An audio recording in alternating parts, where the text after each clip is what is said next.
هو في سر جوه اصل الحكايه. ايه هو السر؟ انت مش عارفه. عايزين نعرفه. مش هقوله لك. الكبير قوي فين؟ في اسكندريه في العجمي. معايا ومعاكم النهارده الحاج احمد السباعي. اهلا وسهلا بحضرتك. اهلا اهلا اهلا استاذ عماد. اسكندريه كلها منوره، نتشرف بيك. محلات طامه ترحب بيك، والعجمي كلها منوره بيك. ده شرف لينا. حبيبي يا استاذ عماد.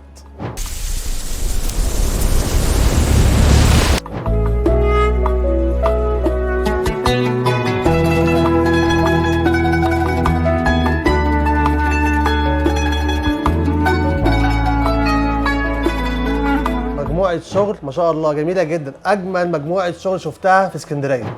احكي لنا بقى اصل الحكايه. حكايتي اتربيت في المهنه من 45 سنه. طلعت من تحت ايد معلمين الله يرحمهم، كانوا ميتين، واتعلمنا منهم الاصول، وتعلمنا اصول المهنه، وتعلمنا احساسنا بالذهب.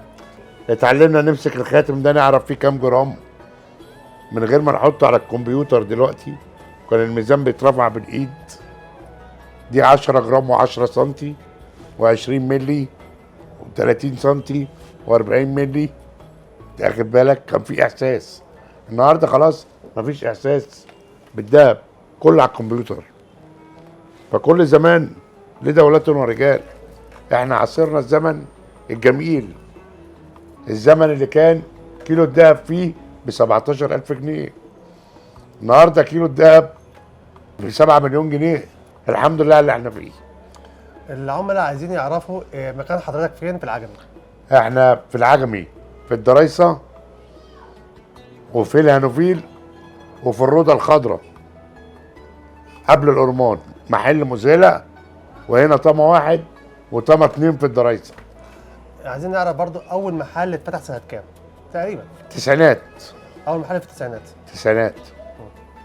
ده المحل رقم 97. ده المحل الثاني ولا الثالث؟ ده المحل الثالث. الثالث طبعا. طامة أول واحد اتفتح. ومن العجمي ومن اسكندريه سيبها على الله، ده سر شعار الحاج احمد السباعي. عايزين نعرف بقى يعني ايه سيبها على الله وايه الشعار الجميل دوت. كان عندي خالي مستورد في المنشية، خالي كاتب كلمة سيبها على الله، فأخدتها منه واستأذنته. قال لي اكتبها وتوكل على الله، وأقول لك سيبها على الله. سيبها على الله احلى حاجه. الحمد لله رب العالمين. احلى حاجه سيبها على الله. لأن احنا بدأنا خطوة خطوة، طلعناش السلم مرة واحدة، كل حاجة بالراحة. وانا هنا في محل طما في العجمي في اسكندريه لقيت جمله مشهوره قوي بيقول لك ايه؟ اللي شقى غير اللي لقى. يعني ايه بقى؟ عايزين نعرف المقوله دي. ما معنى كلمة اللي شاء غير اللي لقى؟ بالظبط. إن احنا بدأنا من الصفر، شقينا، اجتهدنا، وكل اللي احنا فيه ده بدعاء الوالدين الله يرحمها امي ويسامحها. هو في سر جوه اصل الحكايه. ايه هو السر؟ انت مش عارفه. عايزين نعرفه. مش هقوله لك. هيكون خبر حصري في البرنامج معانا. لا مش هقوله لك. اسم توما ده اسم بنتي. فعلا اسم جميل.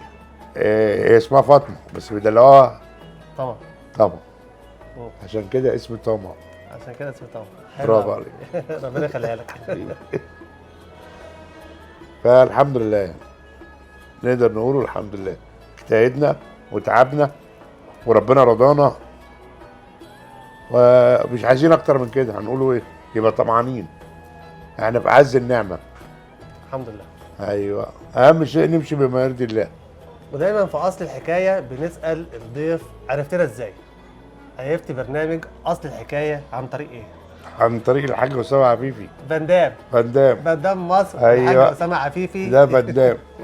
طبعا لازم نذكر اسمه ونشكره دايما في برنامج اصل الحكايه. وعلى فكره كنت متابعينك احنا من اول ما انت اشتغلت، يعني ما شاء الله. ده شرف لينا.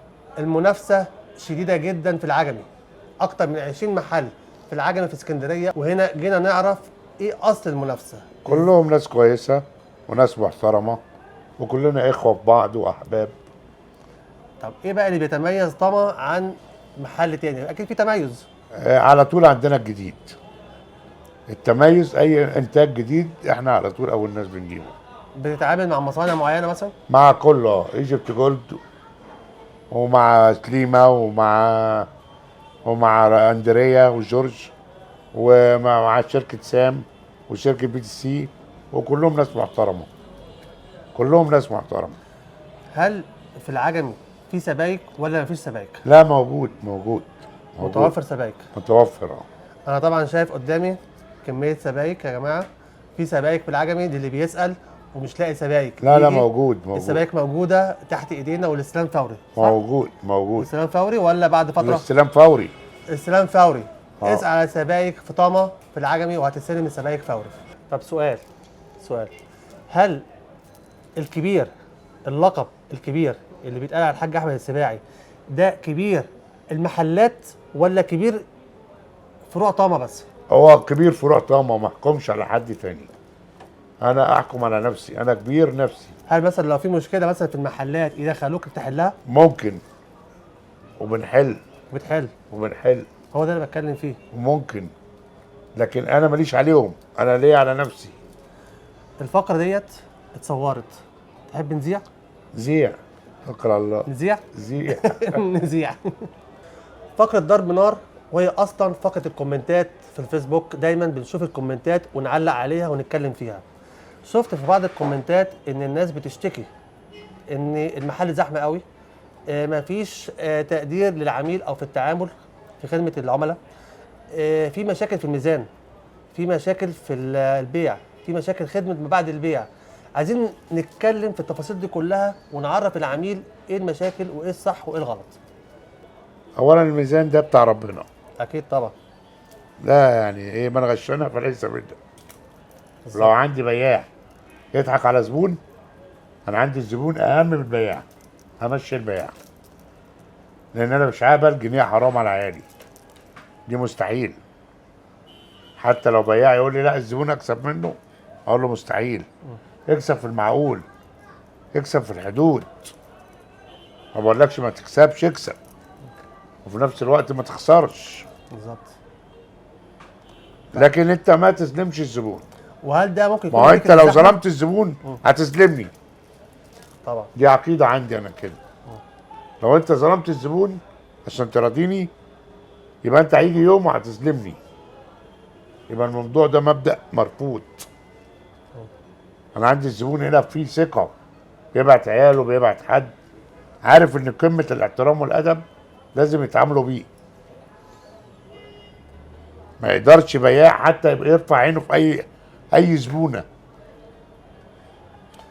انت في ثقه. بقالك 40 سنه في المهنه. الحمد لله. هل في اجيال بتتوارث معاك؟ في، وعملت اجيال. اللي بيعمل العباد ربنا، بس انا عملت اجيال. يعني مثلا حد يجي يقول لك الشبكه مثلا بتاعت والدي كانت من عندك، الشبكه بتاعت ايوه من عندك. ايوه، التسلسل عندي توارث. بحس ان انا خلاص عجزت. ايوه، اللي هو يعني بيجي ناس تقول لك انت انت اللي خارم لي ودني. ايوه. وهو صغيره. ده انا عندي 4 عيال دلوقتي. ده انا عندي بنت فيهم متجوزه، اقول لها كده انا خلاص انا عجزت خلاص. انت الكبير بقى. ايوه. الكبير طبعا في العجمي في اسكندريه. اقوى اشاعه في العجمي في اسكندريه انك هتسيب اسكندريه وتفتح بره اسكندريه. ما اقدرش، دي بلدي، دي حياتي. ده انا لو طلعت من هنا ما ينفعش. هي اشاعه. هي اشاعه. اكيد تبقى اشاعه. طيب تحب تقول ايه للعميل قبل ما نختم؟ اقول له طمع في خدمتك في اي وقت. هل في خدمه ما بعد البيع؟ طبعا. ايه الخدمات اللي ممكن تقدمها للعميل بعد البيع؟ اي صيانه، اي حاجه بيجي يعملها عندي بعملها له بدون مقابل، دي خدمه ما بعد البيع.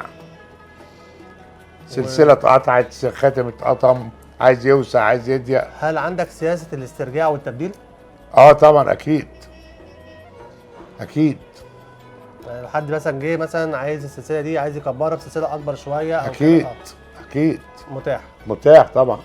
طب لو حد طلب حاجه ومش موجوده عندك؟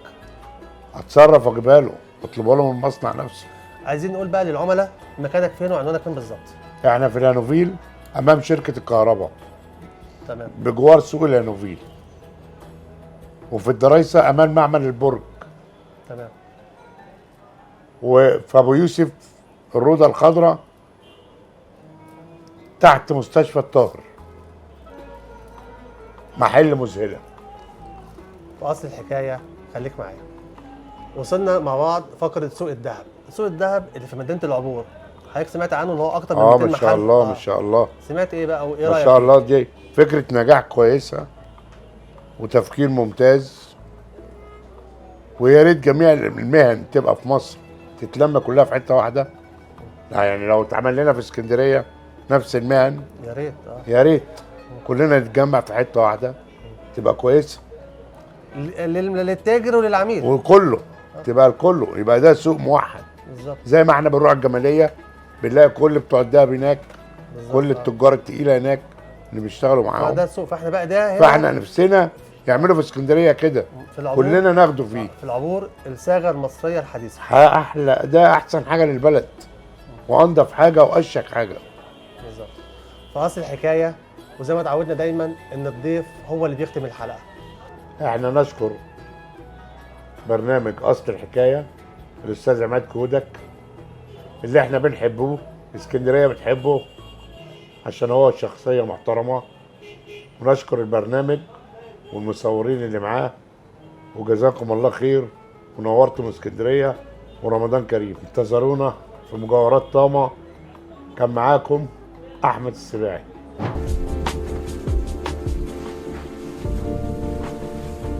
برنامج أصل الحكاية مع عماد كودك كل يوم خميس.